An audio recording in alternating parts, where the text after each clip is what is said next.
Okay, good afternoon. Let us start our lecture. So yesterday we talked about how to select a random sample of, let's say, 5 out of 20 individuals. So I give the name A, B, C, D, E up to S, up to T, up to T. For this, to label these 20 individuals, so they are ranging from column A from 1 to 20. Then the next column B, I try to use this function RAND bracket. So that one used to generate random numbers. So I generate 20 random numbers.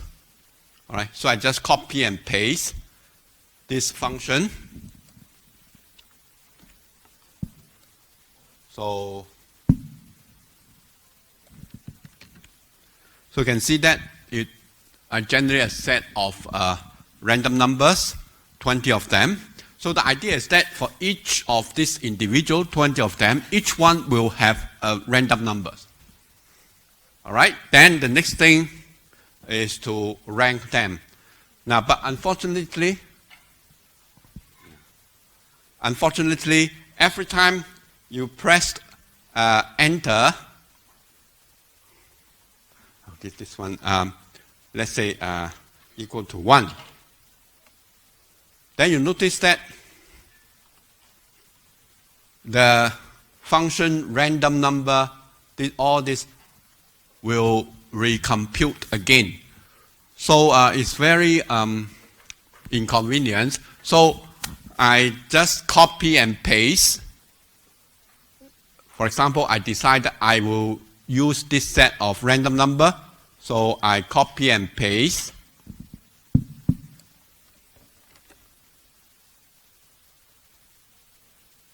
Here, let's say, copy and paste. Okay.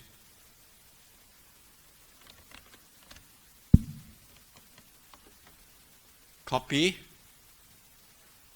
and paste the value. Only the values, not the format, not the function. So I just copy and paste the values.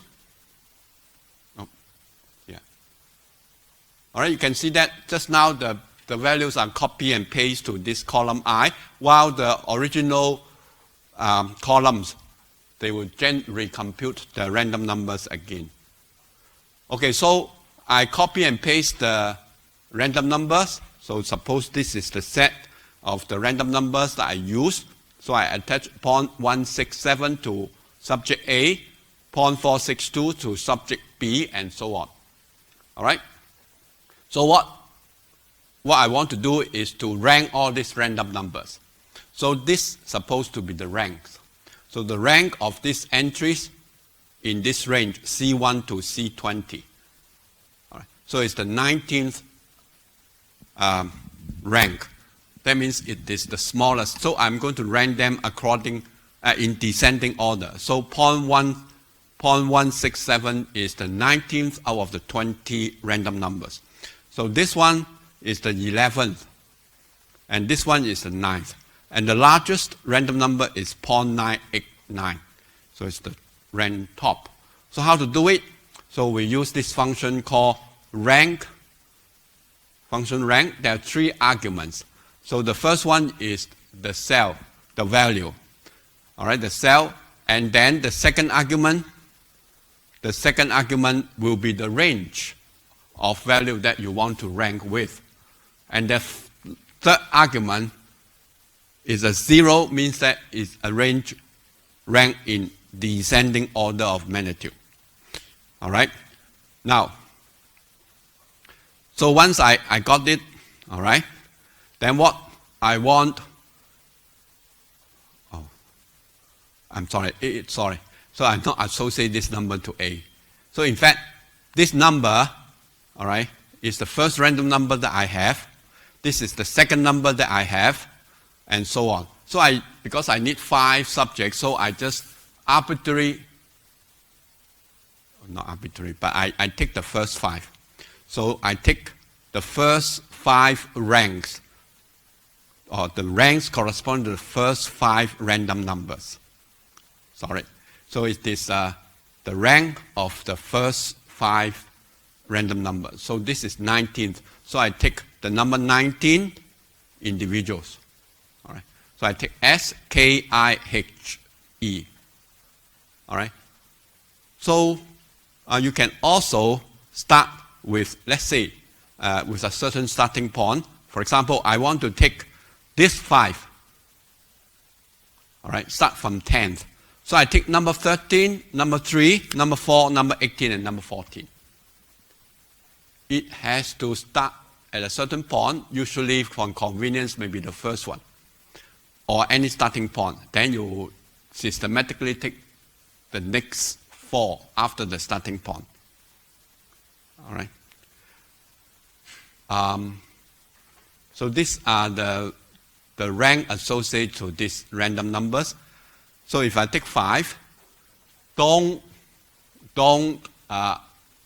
take 5 arbitrary. I mean, okay. What I mean is, okay, you want 5, right? So I take this one. Then maybe this one, and this one, this one, and this one. So in that, randomly, you think it's randomly. So you shouldn't do that. You should choose a starting point because you already generate the random number and rank according to the random numbers. So you just choose a starting point and then pick any 5. Not any 5. Take the 5 with the starting point that you choose. All right, so here I take the first as a starting point. So I take number 19, number 11, number 9, number 8, number 5. So corresponding to S-K-I-H-E. All right, so that's how you select a random number.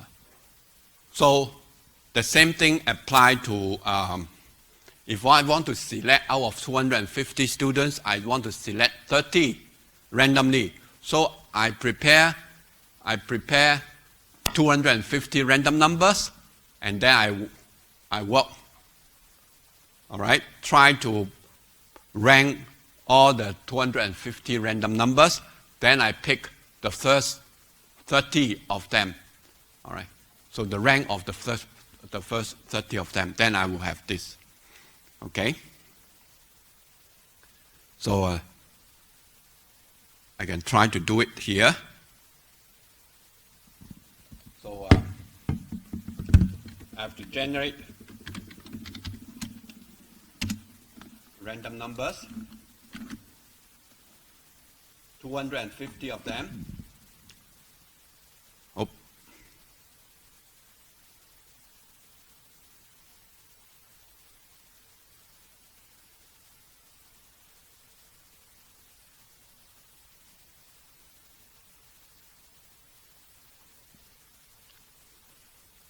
So now I have 250 random numbers. All right. I make sure that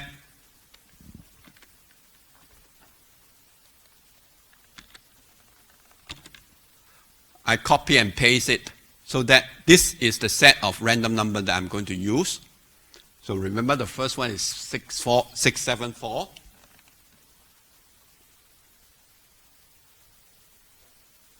All right, 674.552.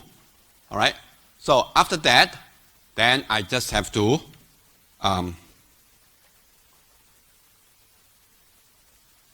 so I just pick the rank.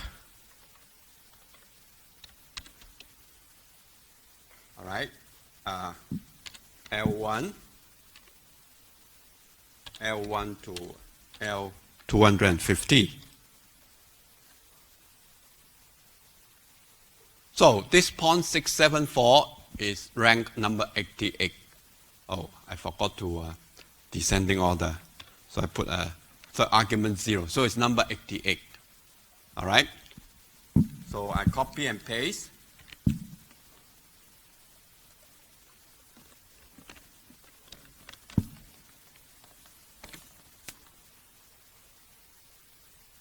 Okay. What's wrong, huh? I don't know whether you, okay, the mistake is that my range changing. So I have to fix this range. I don't know whether you can see it. So, so I have to fix it. $L, $2, and dollar is 1, 1. And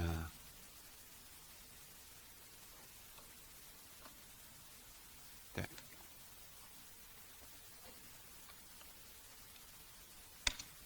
All right. So I have.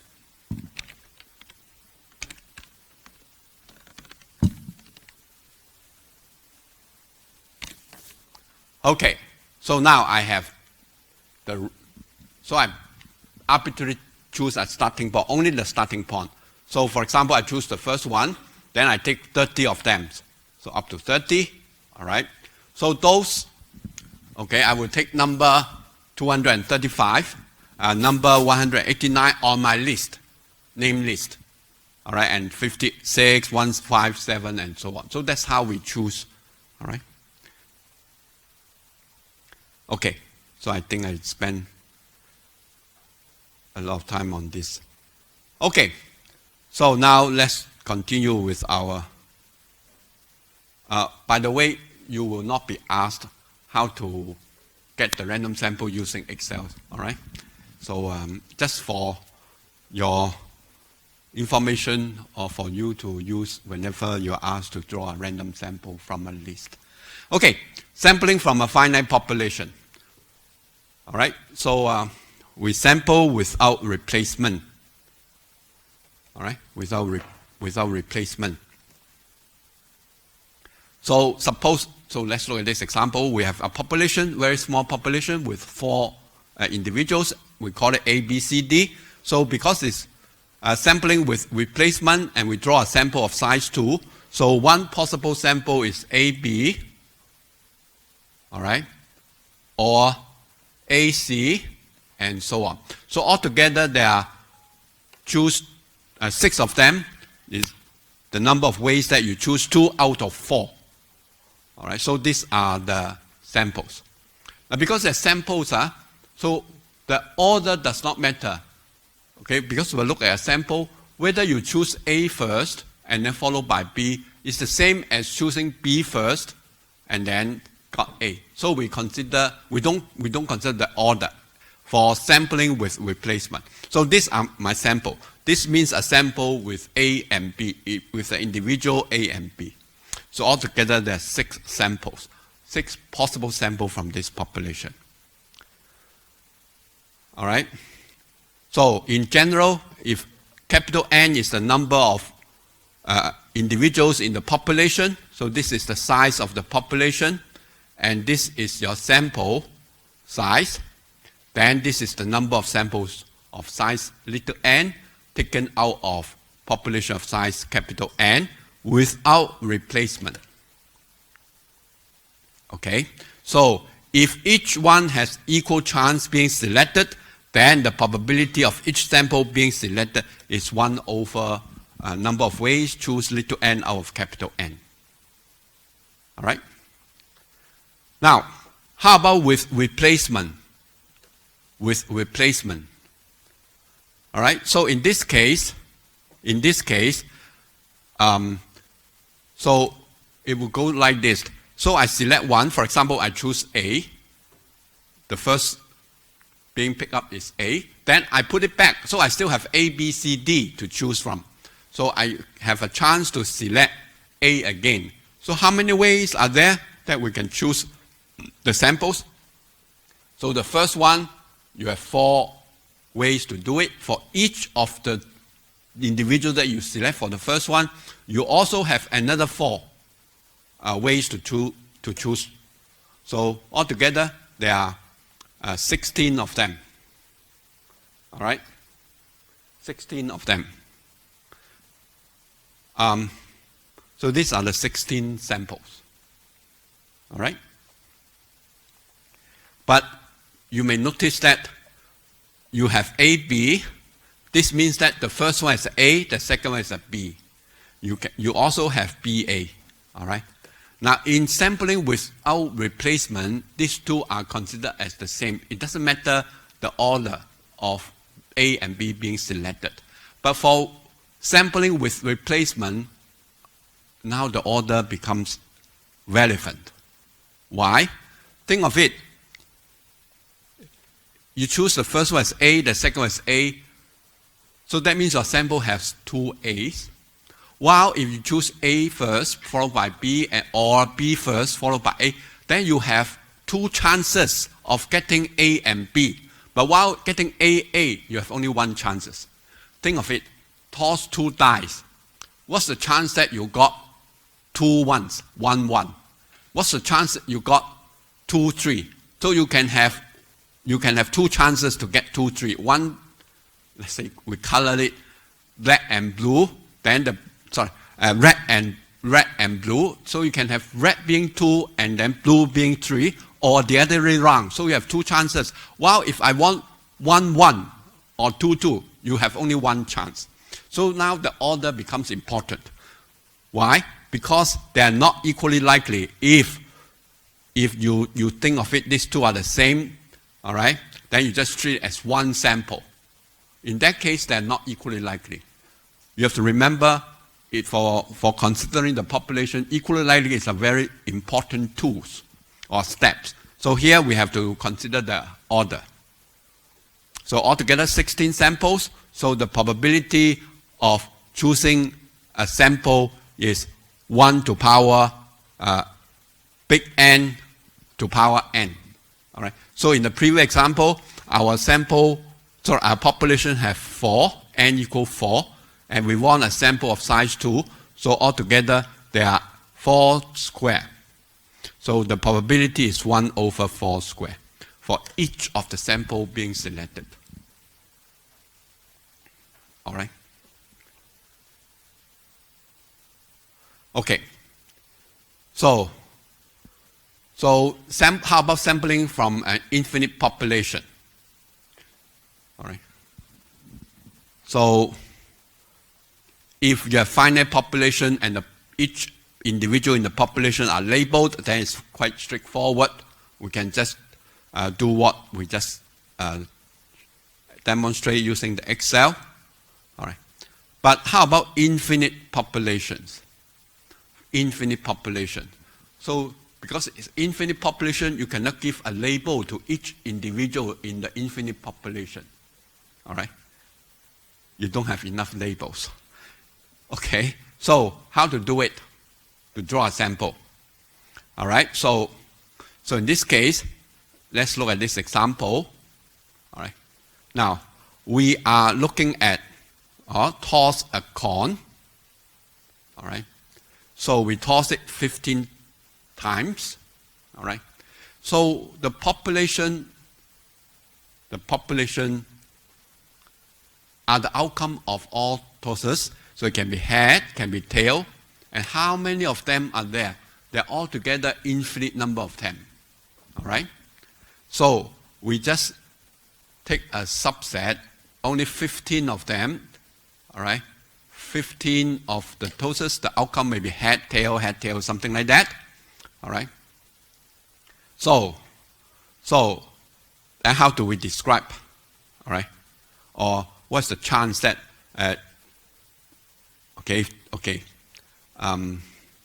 so how do we describe this sample?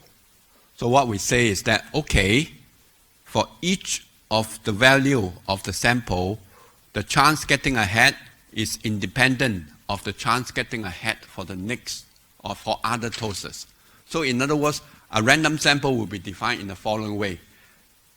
The outcome of a particular unit in the sample, in this case, is the outcome of the toss a coin. So what is the outcome, head or tail? So that one, okay, is independent of others trials or outcomes. So in that case, we say that this is a random sample form. All right. So here's how we define it. So if you want to sample from an infinite populations or a sample with replacement from a finite population. It looks funny, huh? A finite population, but you can sample with replacement. That means you can do many times, because basically they are the same every time that you draw a unit from that population. So in that case, we will put this together. Infinite population or finite population, but you sample with replacement. So they are putting together. So each draw, all right, they have the same probability of being selected, and the successive draws are independent. All right. So in other words, we have this infinite population. So we take the first one, I denote it by x1. The outcome is a random variable. All right. So so this one, each draw, all right, should have the same probability being selected, all right, and they are independent. That means I click another one and third one and take n of them. All these are independent. That means the outcome will not link to the other outcomes. All right. So here is an example. We consider the population of sums of all possible rows of a pair of dice. So what? The population is the outcome, the sum of rolling 2 dice. You can roll it many times. All right? We look at the sum.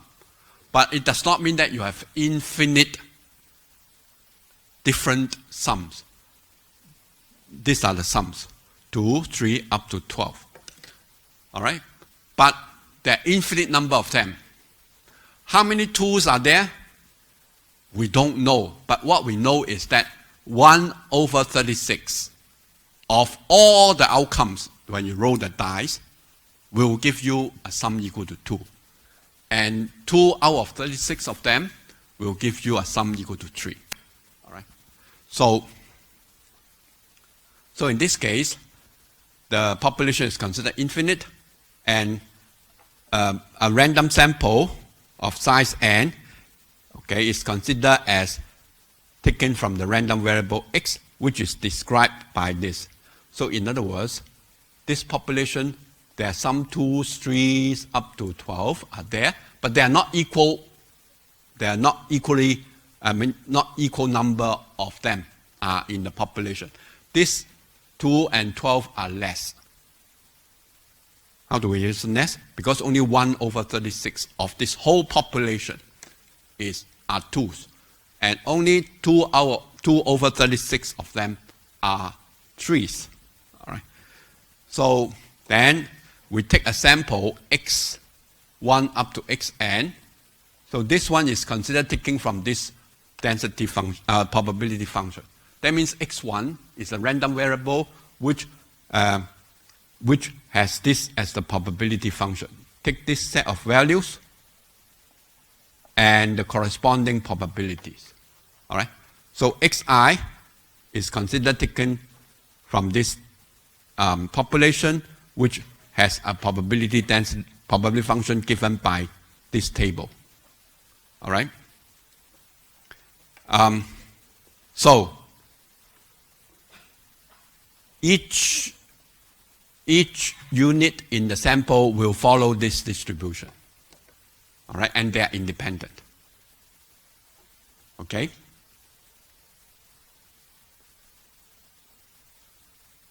So if I want to obtain a random sample of size 100, so what we have to do, there are infinite number of toasts, but I just roll it 100 times. This is considered as a random sample of from the population.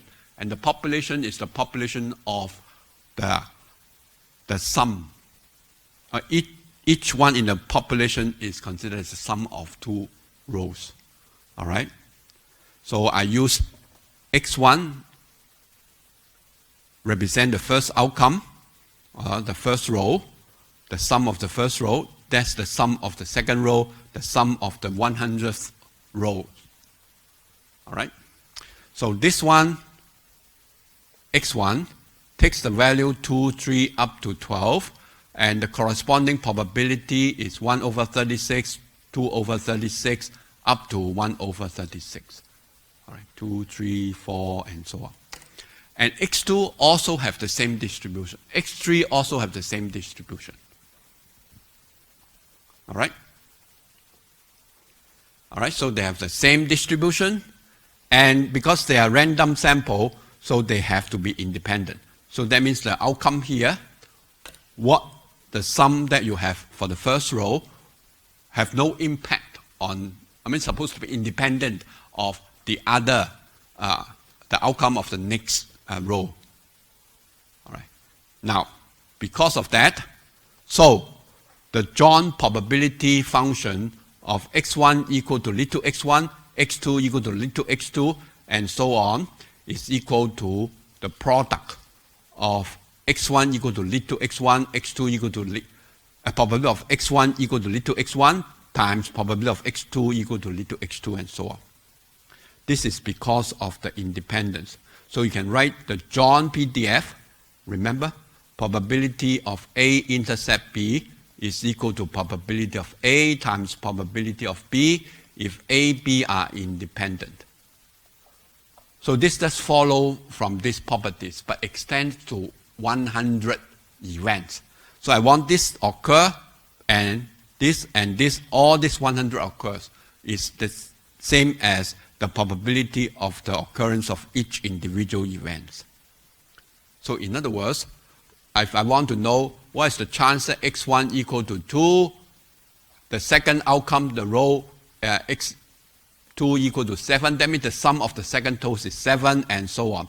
Sorry. And I want to know x1 equal to 2, x2 equal to 7, x3 equal to 13. Is it possible? No. Obviously, this one is 0. x3 cannot be 13. Let me change it to 10, and so on. x100 equal to 5. So if I want to know this probability, this is a joint probability of x1 up to x100. All right, while x1 takes 2, x2 takes 7, and so on. So this is equal to probability of x1 equal to 2 times probability of x2 equal to 7, and so on. So the last one is probably x100 equal to 5. What is x1 equal to 2? Probability. So we go back to look at the PDF. This is 1 over 36. What is the probability x2 equal to 7? Is 6 over 36. So we multiply all this together. That will be the joint probability of seeing x1 equal to 2, x2 equal to 7, x3 equal to 10, and so on. All right. So that's how we create the joint probability function from the individual distribution of individual units in the sample. All right, so here is, so if x is a random variable with certain probability distribution, this can be discrete, can be continuous. All right, so if it's discrete, it is probability function. If it's continuous, it will be probability density function. All right. Then if x1, x2 up to xn are n independent random variables having the same distribution x as x, then we say that x1 up to xn is a random sample of size n taken from a population with a distribution represented by f of x. All right? Okay? So what we are saying here is that I have this population, that infinite number of individuals in this population. All right? Can be countable, can be uncountable. Then, but we can still describe how this population behaves. We describe by f of x. Remember, this represents the range of x. What are the values of x? And the corresponding probability or the probability density for a particular x. So that is the probability function or probability density function. So it consists of the x values. It can be just some discrete values, or it can be a range interval of x. And within that, we also know the corresponding probability or the probability density. All right? So the example that I just give you, there are infinite number of toasters, and each toasters you can get a sum. So the sum is either 2, 3, 4, 5, 6, up to 12. All right? But they're not equally likely. So the chance of a 2 is 1 over 36. The chance of a 7 is 6 over 36. So that will describe the population. So what is a random sample? A random sample of size n is considered as n random variables. And they are independent, so that's the first thing. They are independent. Secondly, each of these xi is considered as the same distribution as x. All right? So in other words, x1 means the sum of the first row. And what are the values? The value is the same as x, which means 2, 3, 4, 5, up to 12. And what is the corresponding probability function is the same as the x, which means that 1 over 36 for 2, 2 over 36 for 3, and so on. All right? So then the John PDF of all this together, which is denoted by this. All right? So this is a probability function or probability density function for all this x1 up to xn. Evaluate at lead to x1, lead to x2, up to lead to xn. Then what is it? It is equal to the product of f of x1, the marginal of x1, evaluate at lead to x1, times the marginal of x2, evaluate of x2. Okay. Now, you have to be aware of that.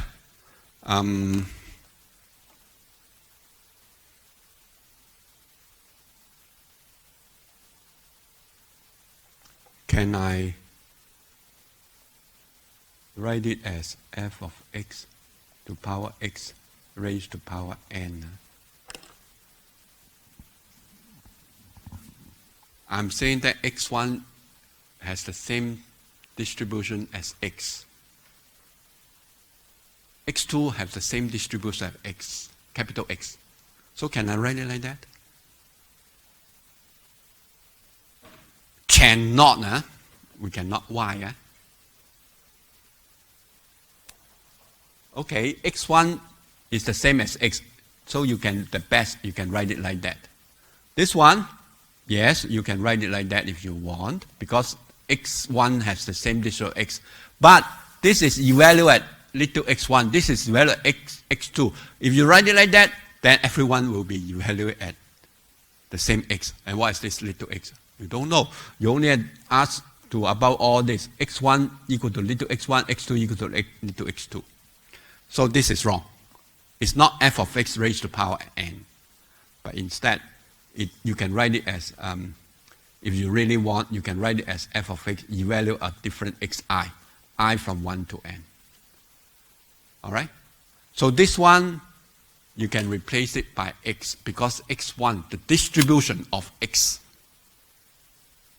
is the same as the distribution of x1. It's the same as the distribution of x2. All right? Okay. So, so f of x. So in other words, you can replace all this by f of x. But this one you cannot replace by lead to x. It has to be x1, lead to x1. All right? So to summarize it, basically what we are saying is that, okay, what is a random sample from an infinite population? You must have a way to describe this population, this infinite population. It is by the probability function or probability density function, f of x. You must have this one, all right, to describe the population. It can be a probability function or probability density function. Then a random sample is considered as x1 up to xn, n random variables. And first thing, they must be independent.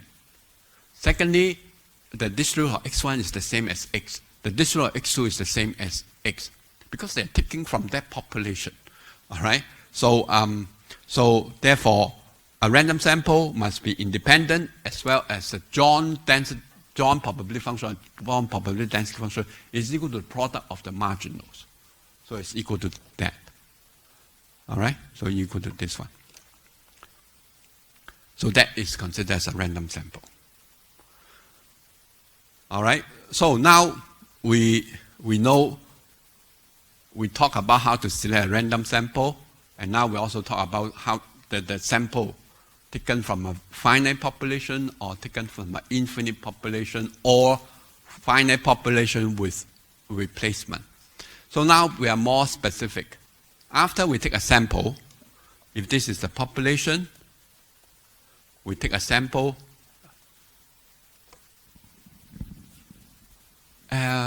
Why we want to take a sample? We want to know something about the population. All right? Something about the population. The best is to know the f of x.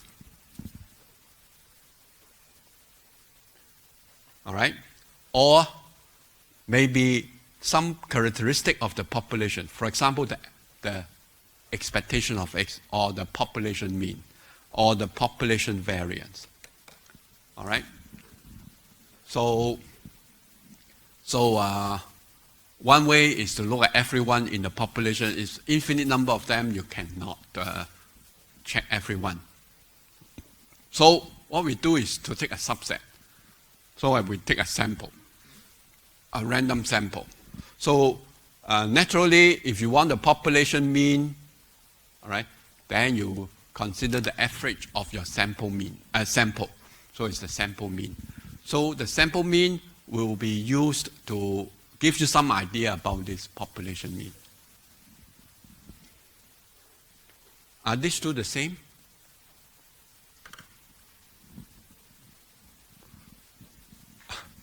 Okay, it's very confusing. Mu is a constant. X bar is supposed to be a random variable, which is the average of all the xi, I from 1 to n. All right? But of course, if you take a sample, you look at the values in your sample. All right? Then you have the realization of the sample. Then you have represented by x bar, which is the sum of all the observations in your sample, the sum of the realization of your values. So just like I say, toss the die 10 times. What are the sums? So I represent it by x1 up to x10. All right? So x1 up to x10. So this is my random sample of 10. I roll it 10 times. All right? But without really roll the two dice 10 times, you don't know the outcome. So now after I roll it, okay, the first die, the first row, give me 1 and 4, for example. Then I realize this one, it is 1 plus 4, which is 5. All right? So 5 becomes a realization. So once you do the experiment or you look at it, you have the outcome, you have the knowledge about the realization, then that is the value. Otherwise, it's considered as a random variable. All right? So capital X bar is the sum of all the random variable and then divide by n. But once you get the values, then you substitute x1 by the value, x2 by the values, and take the average. That is one realization of the sample mean. All right? These two are not the same. So even after you get the realization of the random sample, then are they the same?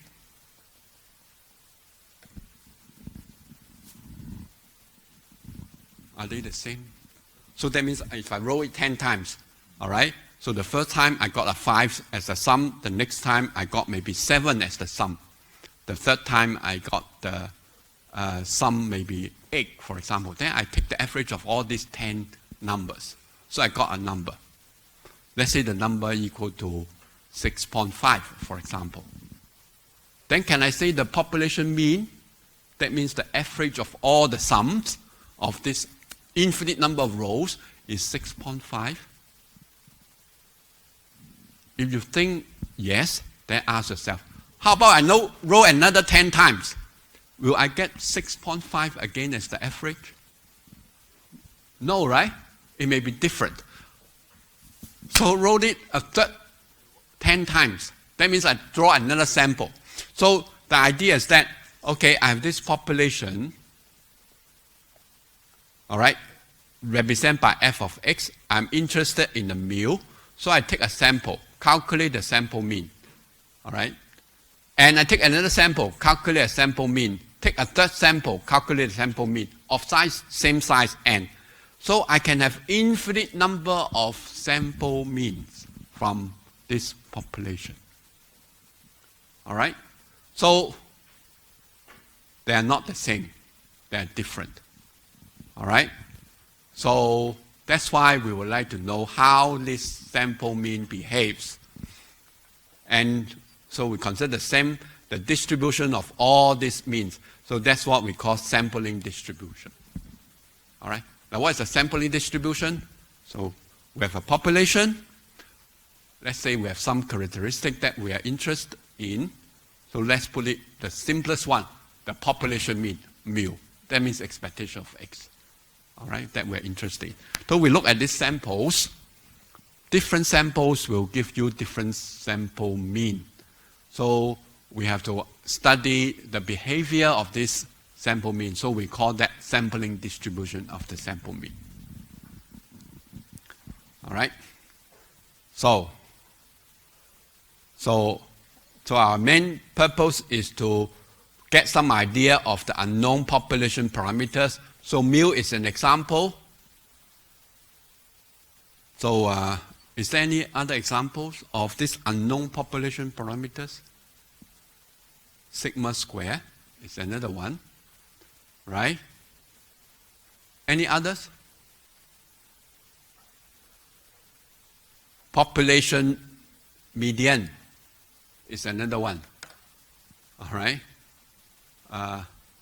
Then to extend, so maybe Q1, the first quartile. All right. First quartile is the value for which 25% of the value in the population less than that value. All right.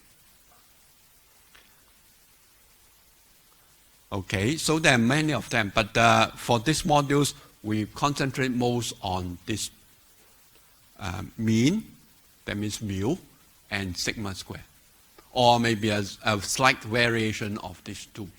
For example, maybe mu1 minus mu2. All right? Okay, so here, for example, we wish to know the proportion of people in Singapore who prefer certain brand of coffee. So in this case, the whole Singapore Singaporeans is considered as the population. So each individual, each Singaporean in this population is either they like that brand or they don't like that brand. All right. Each individual is either he likes or he does not like that brand. All right. So in other words, you can think of it. This is the population. It's either like, I look it by 1 if they like, 0 if they don't like. So you can have a lot of 1s and 0s. All right. And what we're interested in is the proportion of people like that brand of coffee. So in other words, we look at what is the proportion of ones in the population. All right. So what we do is to take a sample, a subset of it. So this sample is sample of individuals, or a small set of Singaporeans, and ask them whether they like or they don't like the brand of coffee. So again, I have 0 ones. If they like, I put a 1 there. If they don't like, I put a 0 there. Then I take the average of all these 0 ones. It's wonderful. Huh? I just take the average. Think of it, each one is 0, 1. So I have 0 plus 0 plus 1 and so on. And take the average, divide by n. And what is the answer? The answer is the proportion of ones. So that's the magic about these 0 ones. Think of it, I have this sample. Let's say I've surveyed 100 Singaporeans. So now each one I ask them whether they like or not. So I have 100 numbers, either they are 0 or 1s. So altogether, I have 100 numbers. Each of them is just either 0 or 1. And then I sum them up. So suppose I sum them up, I have 45. What does it mean? It means I have 45 ones out of this total 100 of them. If the sum is equal to 30, what does it mean? It means 30 ones are there. So that means 30 people in my sample of 100 like that coffee. All right? So I take the proportion, divide by 100, that is the proportion of people in my sample that like that coffee, that brand of coffee. So I project that based on that number, based on the sample. I guess, or in statistic term is estimate. I estimate the population proportion using my sample, the proportion in the sample. That means if I look at my sample of 100 Singaporeans, and if the proportion is 0.45, 45%, then I will guess or estimate that the whole Singapore, whole set of Singaporeans, all right, they will have 45% of people will like that brand of coffee. All right? So that's the idea, drawing the inference from a sample to the population. Am I right? Okay, the population's proportions is unknown to us. But at least based on what I see from the sample, I give you an estimate, a guess, an answer. All right? The answer may not be the same as the true proportion. But no one knows the true proportion unless you ask everyone. Even if you ask everyone but left with one that you do not ask, then your answer is still wrong. Who knows, right? What happened to the last one that did not respond? All right? It may be 1 or 0. That will change your answer. All right? So, we just work on the sample. Okay, so we make, based on the sample values, try to infer to the population's values. All right? So, the value computed from the sample is referred as statistics. All right? So, in fact, the statistics may be something that, in fact, strictly speaking, a statistic is a function of the random variable, function of x1 up to xn. All right, that is a statistics. So an example is 1 over n summation xi, I from 1 to n. All right, that means x1 plus x2 up to xn divided by n. Is this considered as a statistics? Yes, it's a function of x1 up to xn. All right? Now, is this a function of the statistics x1 up to xn? I just take one, x1. Yes. All right? Yes, it is a function. I don't know whether... A function basically is saying that, okay, if I got all the x1 up to xn, then I have a formula so that I will get my answer. So the answer is 1 over n summation xi if my function is like that. So now, if I got x1 up to xn, all right, what I do, ignore the rest. I just take x1. It's still a function. No matter what you got, I just take the first one. All right, so that's a function. All right, so statistics basically is a function of the random variables. So once you have the function, then you can compute the values once you get the sample. All right. So because the value or this statistic value is changed from sample to sample, all right. So we expect them to be vary. So that's why we consider it as a random variable. All right? So a statistic is a random variable. All right.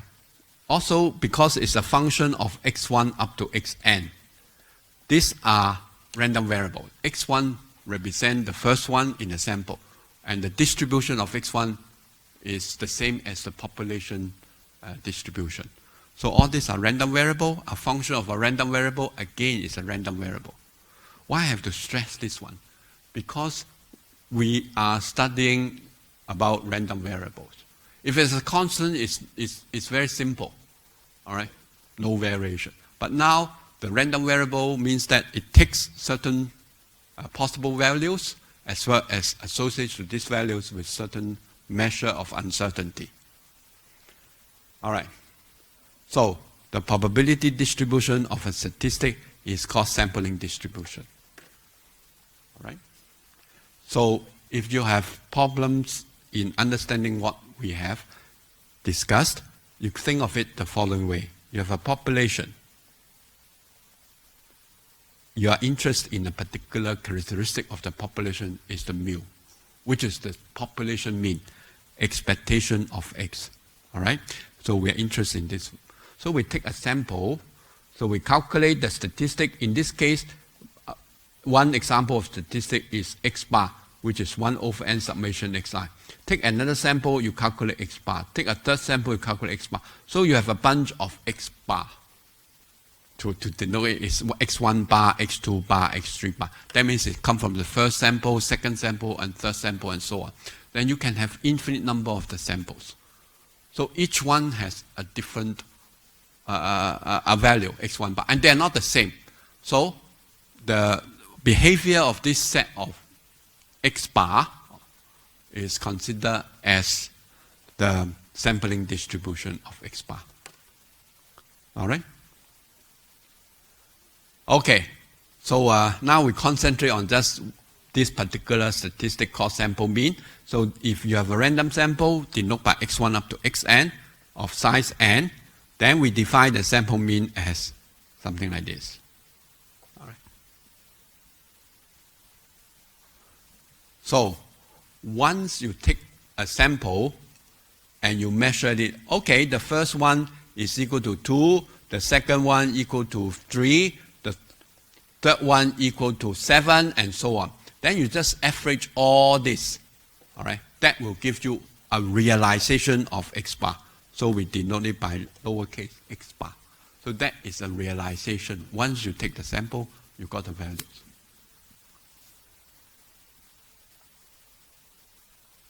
All right? Okay. So to study the sampling distribution of the sample mean, let's consider a discrete uniform population. Consists of these 5 values. So this is my population, 3, 5, 7, 9, 11. All right? And so we can calculate the mean. So in this case, the population size is 5, and because it's discrete uniform, each value has equal probability of 1/5. All right? So this is the probability function for this population. All right? So the population mean will turn out to be 7. All right? So now I can work out the population variance as well. So it's not too difficult to work it out. It is 8. All right? Now, so I have this 3, 5, 7, 9, 11 as my population. I take a sample of size 2 with replacement. So I take one out first, all right, and then put it back and take another one. All right. So what are the possible samples? So I can have 3, 3. That means the first is a 3, the second is a 3. So the sample mean is 3. I can have 3, 5. The sample mean is 4. I can take the first one as a 5 and second one as a 3. So the sample, what you see is a 3 and 5. All right? But it is obtained from taking 5 first and then followed by a 3. So the sample mean is 4. So these are all the possible samples. All right? So in other words, from this population, I can take a sample of size 2. It can be 3.3, can be 3.5, can be 3.7, can be 3.11, or can be 11.7, things like that. So I can just keep taking. I can take infinite. I can take 100 samples. I can take 1,000 samples. I can take 1 million samples from this population. But basically, these are the samples, possible samples. And these are the sample means. So in other words, the sample means can only have values 3. X bar is taken from this set. 3, 4, 5, all right, 5, 6, 7, and so on. So up to 11. So these are the set of possible value for the sample means. All right? And the corresponding probability.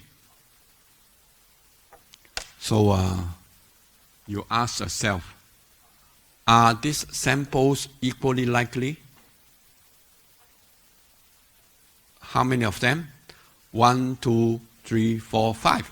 5 times 5. Altogether 25. It is 5 squared. All right. Altogether there are 25 possible set of samples. Right? It means that if I take samples, keep taking samples. All right. 1 over 25 of them will be something like this, 3.5. And 1/25 of them will be 3.7. And 1/25 of them may be 7.3. All right? So that's what it means. They are all equally likely. So 1 over 5 squared of them is the probability of having these samples. Altogether, there are 25 different samples. All right? So each sample will give a means. But you can see that there are 3 types of sample will give you 5. So in other words, they are more likely that you will see a sample mean equal to 5. All right?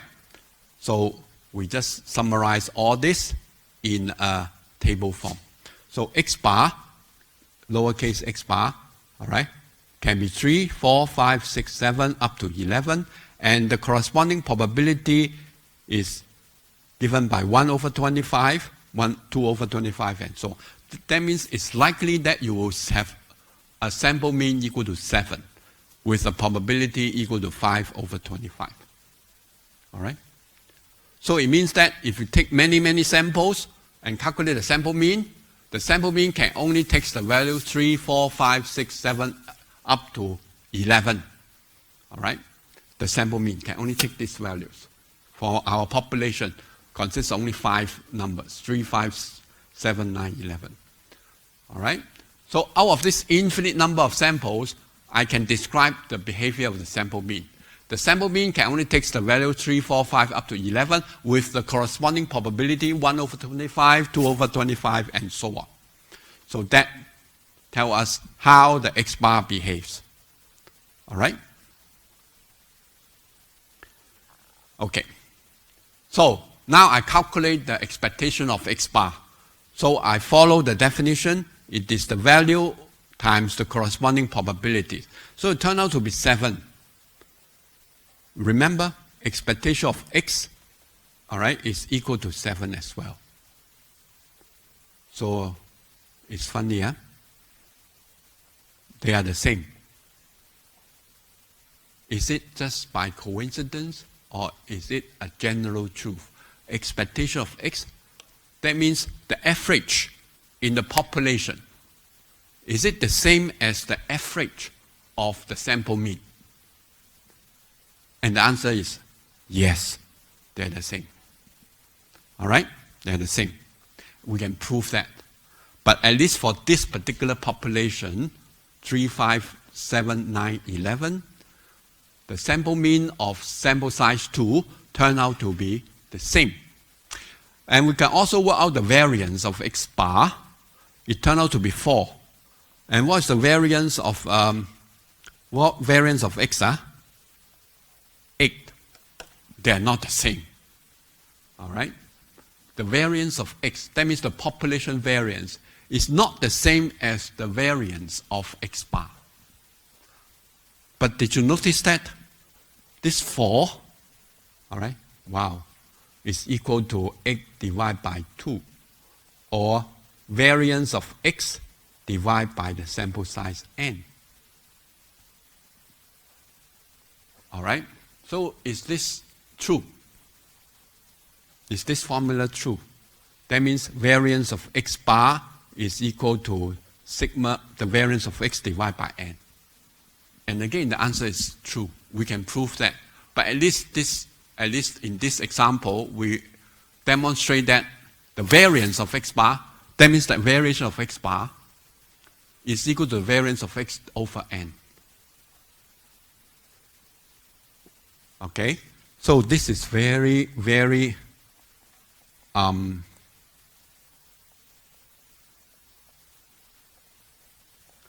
the variance of x bar is equal to the variance of x divided by n. All right? Let's understand this formula. It's saying that the population, okay, have a distribution represented by f of x. So the random variable is capital X. So we take a sample of size n, x1 up to xn. Then we calculate the average of x1 up to xn. So that we call it x bar. And x bar has a variation. And the variation can be shown. And in fact, this one we demonstrate that is equal to variance of x divided by n. What's the significance of it? Think of it. Now I only take sample size of 2. Sample size of 2. We expect the value is the same as the expectation of the population. That means 7. All right? So you can think of it. For population, it follows this distribution. Mean here. And variance sigma square x. While if you consider x bar, okay, it's still mu, but now the variation is smaller. All right, smaller. Why smaller? Because sigma square x over n, when n is bigger than 1, that means you divide by something which is bigger than 1. Of course, the number is smaller.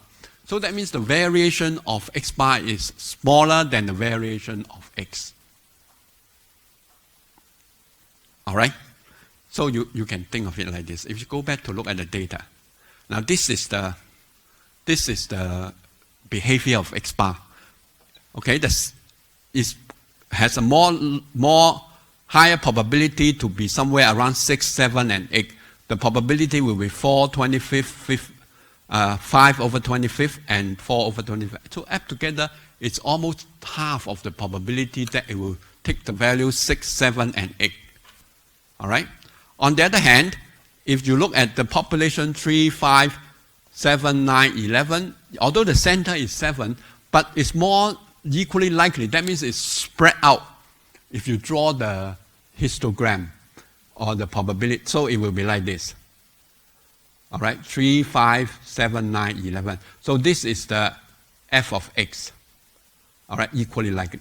But while for x bar, then it will be 3, 4, 5, 6, 7. So it's like that. All right? So this is the behavior of x bar. So they are more concentrated around the center as less variation, less chance of far further away from the center. All right? If you try x bar for n equal to 3, then the variance of x bar with 3 observations, it will be variance of x divided by 3. So it's even smaller. Then I take a sample of size 4, even smaller. Take a sample of size 5, smaller. How about a sample of size 6? Can I take a sample of size 6? I've only 5 observations from the population. Can I take a sample of size 6? Take 6 of them out of this population of size 5. Can I? I take 1 out. All right? And I put it back for the next draw. So there's still 5. So I can take as many as many size of the sample as I like. I can even take 100. All right? Then you will say, oh, look at my sample. If I take 6, then it's like, then it's likely, very likely that you will see some number occur more than once. Correct? Even for sample size of 2, you may take 3 at the same, your sample consists of 3 and 3, although the chance is smaller. All right? So what I mean is that this is a very useful phenomenon. The variation of your X bar, the sample mean, is smaller, while the expectation of X bar is the same as your expectation of X. This is very good because it simply means that if I want to estimate my population mean, I take a sample, use the X bar to estimate it. And if your sample size getting bigger and bigger, which means that your X bar you expect to be closer, very likely to be around the center. All right, so in that case, you are likely to get it right, or get closer to the true answer. All right? Okay, so here is a theorem. Okay, it summarizes the results.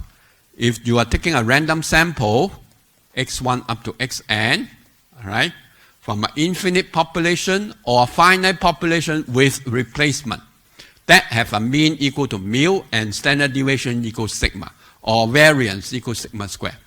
All right? So these are the conditions. You have a population with mean mu and with the standard deviation sigma, or the variance sigma squared. We take a random sample, x1 up to xn. All right? Then calculate the x bar. Remember, x bar is equal to 1 over n, x1 plus up to xn. Sum of x1 up to xn divided by n. Then we calculate the expectation of x bar, and it's the same as expectation of x. And the variance of x bar is equal to the variance of x divided by n. All right?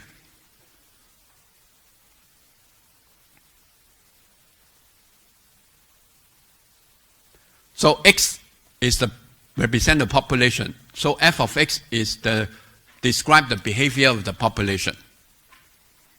x1 has the same distribution as x. x2 has the same distribution of x. xn has the same distribution of x. How about x bar? Does it have the same distribution of x?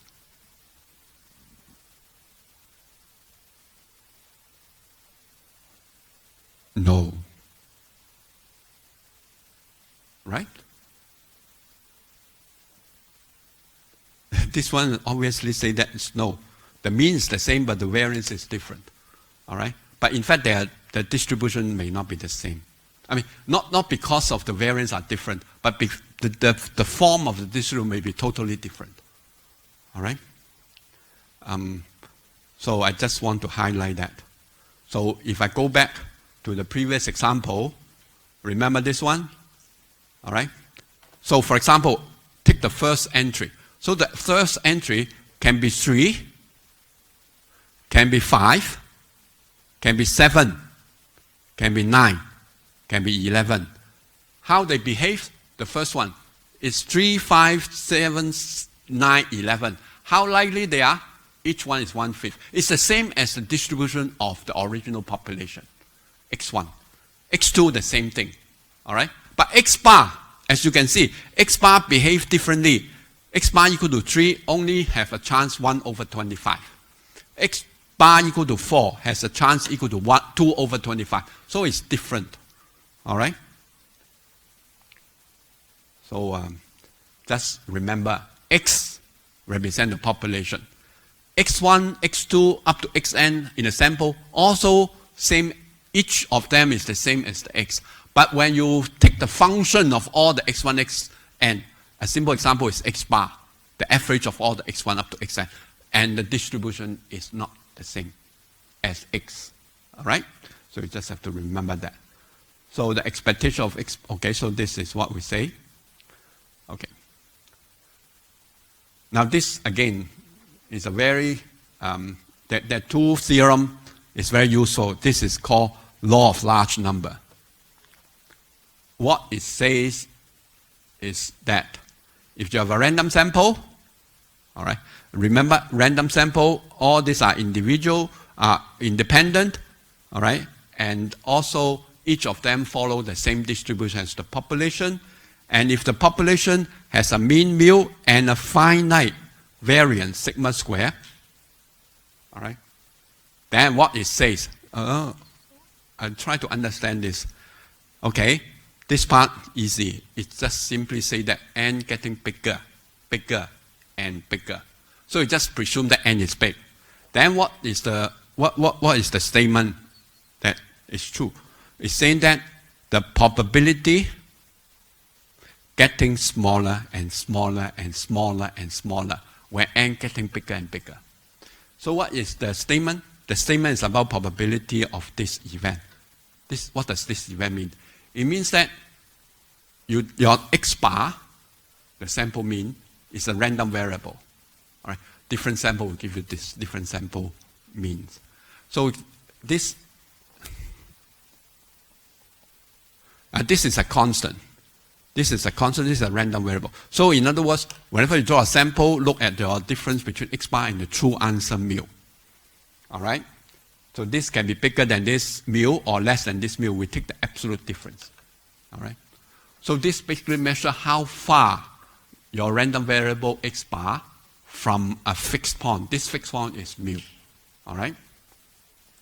So greater than certain number, this epsilon can be very small. Can be very small. So it's saying that, okay, the chance that x bar, the difference between x bar and mu is greater than any number that you give, all right? The chance is getting close to zero. So in more strict mathematical term, it simply means that this probability, okay, you give me an epsilon.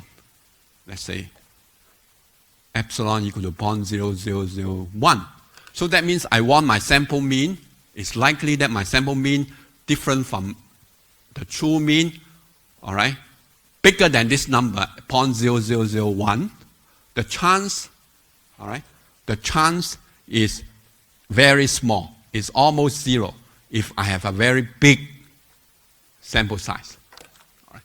So in other words, if I have 100 as the sample size, if the x bar, all right, this random variable within, the difference between x bar and mu is not greater than this epsilon, the probability is not that small, then I just increase my sample size.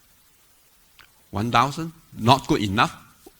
10,000 or 1 million, all right? Increase my sample size. It will reduce the difference between these two. The probability of this greater than any given epsilon will be very, very, very small. So long as you increase your n increase, and this probability will decrease. All right. So this is what the law of large numbers say. So what does it mean? It means that, okay, this is mu. Your x bar supposed to be let's say have a distribution like that. When your n getting bigger, it will be like that. So when even much bigger, then maybe it will be like that. So to some extent, it will be, what you may see will be something like this. That means it's very, very concentrated around the mu. If your sample size getting bigger, and bigger, all right? So that's what the law of large numbers say. So basically it's saying that, okay, if my sample size is very, very, very huge, I'm very confident that my x bar is very close to the mu. Close in such a way that the difference between my x bar and the true answer mu, the difference is very, very small. Very, very small. All right? So that's the idea. So an intuitive meaning is that if my sample size is bigger, my x bar is almost equal to mu. I cannot say exactly equal to mu, but it's very close to mu. All right? So that's the law of large numbers say. So the chance that this difference is bigger than your epsilon is very small, if your sample size is big. All right? So as the sample size increases, the probability that your sample mean, x bar, different from mu, okay, almost go to 0. No, the difference greater than certain value. The probability of this difference greater than some number, this number can be very small, and this chance is going to 0 if your n goes up. So that's what it says. All right? All right, so let's look at an example. Suppose I have a population, x follow uniform 0, 1. I take a random sample, x1 up to xn, from this distribution. So the expectation of x is half, variance of x is 1/12. All right? So let's say I take a sample size of 3 million. 3 times 10 to the power 6, 3 million. And I take epsilon equal to 0.001. All right? Then the expectation of x is half, and the variance of x, remember, variance of x bar is equal to variance of x over 3 times 10 to the power 6, which is 1/12 times 3 10 to the power 6. All right? So now I consider this probability of xn bar, the average, the sample mean, minus the mean. This is mu. Remember, x follow uniform 0, 1, so expectation of x, which is our mu, is 1/1 minus 0. Sorry. Half of, sorry. Expectation is 1 minus 1 plus 0 over 2, so it's half. All right?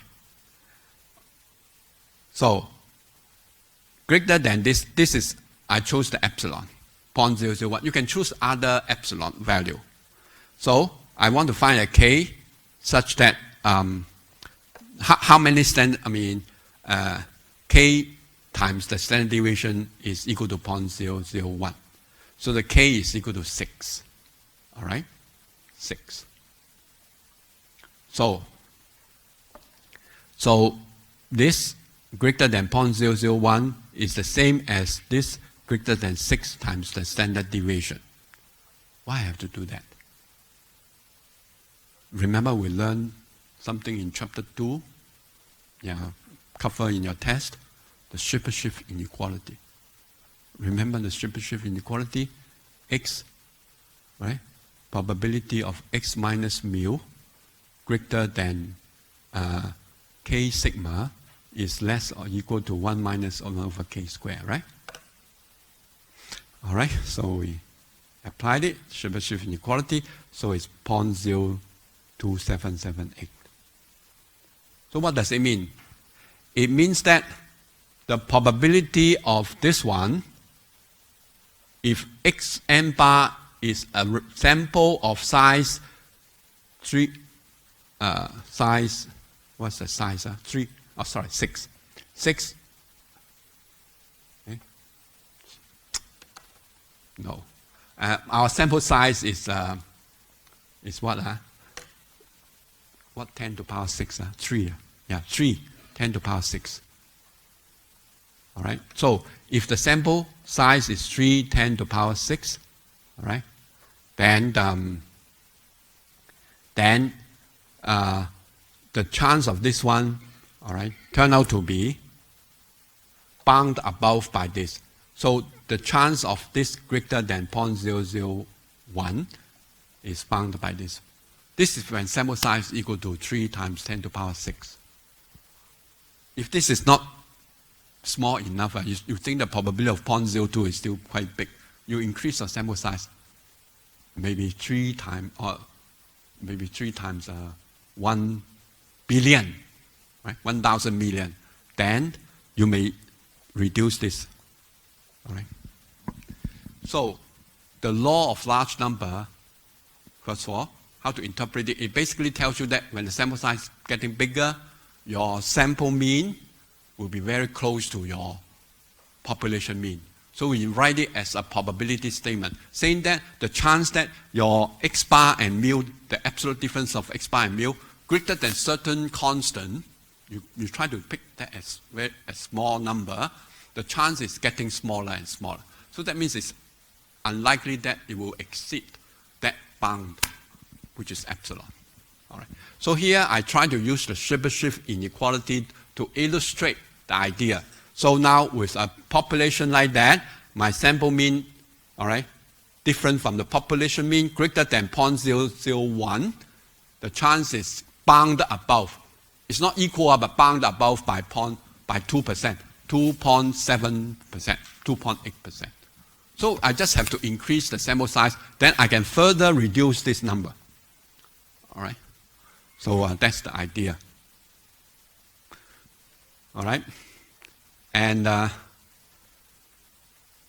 this law of large number only tells you that x bar is very close to mu. But it does not tell you how x bar behaves. In fact, I keep telling you, we need to know the distribution of the random variable. Once you know the distribution, you know everything about the random variable. All right? So the law of large number only tells you that x bar is very close to mu. But what happened to the whole behavior of x bar cannot be told from the law of large number. So we need this central limit theorem, which is very powerful. All right? It simply says that when you have a random sample from a from a population with mean mu and finite variance sigma square, I even don't know what is f of x. I don't know. I have no knowledge about this. All right, the population. I have no knowledge about the population's distribution. What I know about the population is only two things: the mean, mu, and the second thing is the variance or the standard deviation, sigma or sigma square, and it's finite. All right. Then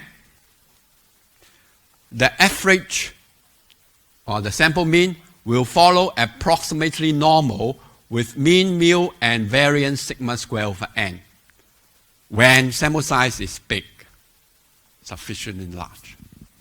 All right? So how to interpret this theorem? It gives you the distribution, but not the exact distribution. They're only an approximate distribution.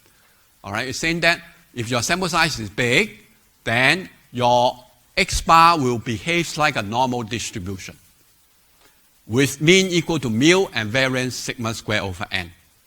All right. Now, here a word of caution. Sample size big, okay? If I take a sample of 1 million, so I have a million x1 up to x1 million. It does not mean that all this x1 up to x1 million follow a normal distribution. All right? X1 is still follow the same distribution as the population. X2 follow the same distribution of the population variance. So what I'm trying to say is that if you take a big sample, very big, it does not mean that the data in the sample will follow a normal distribution. It only says that you take a sample, calculate your x bar. All right? Take another sample, calculate x bar. Take a third sample, calculate x bar. So all these different x bar behaves like a normal distribution if your sample size is big enough. But what is big enough? That's another question. All right? So it's big. But I think you heard about this rule of thumb, 30, right? 30, right? N equal to 30, then I can use the central limit theorem. But just remember how good the approximation, that means how close your x bar close to normal, depends on a few things. It depends on the underlying distribution. If the X, the underlying distribution X is normal, then you don't need the central limit theorem. X bar will follow normal distribution. Exact answer. It's a normal distribution with mean mu and variance sigma square over n. But if the underlying distribution is not a normal distribution, but it's still a symmetric distribution, close to normal distribution, look like a bell shape. That means the PDF or probability function will look like this, symmetric and close to normal. Then the approximation is still very good, even for small sample size, small sample size. All right? But if the underlying distribution is very funny look, then you may make a bigger sample size to have a good approximation. Then the n equals 30 may not apply. All right? And also, okay, so what I'm trying to say is that the approximation is an approximation. How good the approximation depends on your underlying distribution. If your underlying distribution is close to normal, then your approximation will be good, even for n equal 30 or even for n equal 20. All right, so that's one thing. But if the underlying distribution is behave very differently, like for example like that, then your X bar may not so close to normal for a small sample size. Second thing, if you think that the golden rule is n equals 30, can I use the central limit theorem when n equals 29? Will you use it? Yes or no? Of course we can use it. The approximation, it's not a step. Okay, once I am less than 30, okay, I cannot use it. No. It just say that your approximation is not as good as 30. All right? So my point is, it's not a cast on stone rule. Bigger than 30 or bigger equal to 30, you can use it. Less than 30, you cannot use it. All right? You can still use it, but just bear in mind that the approximation may not be that good. Worse than if you have a bigger sample size. All right? So it depends on this approximation, depends on two things, depends on sample size, depends on your underlying distribution. So the approximation is good if your distribution is close to a normal distribution and your sample size is big. All right? So here is a graph trying to show that this is the population distribution, center at mu. So I take the central limit theorem. So the X bar, all right, this is for small sample size, so it's still very spread out. It does not look like a normal distribution, but if you have a large sample size, then it's getting closer to a normal distribution. All right, it behaves like a normal, like a bell shape. Center at mu, all right, and the variation is getting smaller and smaller. So that's the idea of central limit theorem. All right, so you can go to this website or other websites, a lot of websites on central limit theorem. Just remember the power of the central limit theorem is that it gives you a distribution of the sample mean. Although it's not exact distribution, but an approximate distribution. And it's valid when your sample size is big. Maybe we use the rule of thumb as 30, but even smaller than 30, we can still use. But just bear in mind the approximation may not be that good. All right? So I think I have to stop here, and we'll continue about the examples next week. All right?